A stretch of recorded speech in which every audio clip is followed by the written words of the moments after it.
তোমার রহমতের সামনে আমার গুনার তো কোনো অস্তিত্ব নাই মওলা।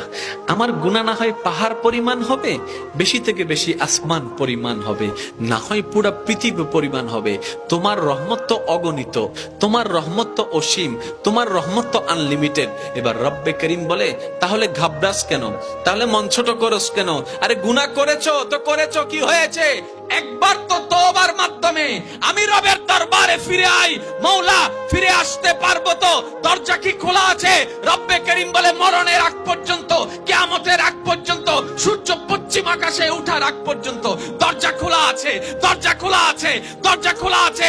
এবার বান্দা বলে, মওলা 24টা ঘন্টার কোন টাইমে আসলে সেই দরজা খোলা পাবো?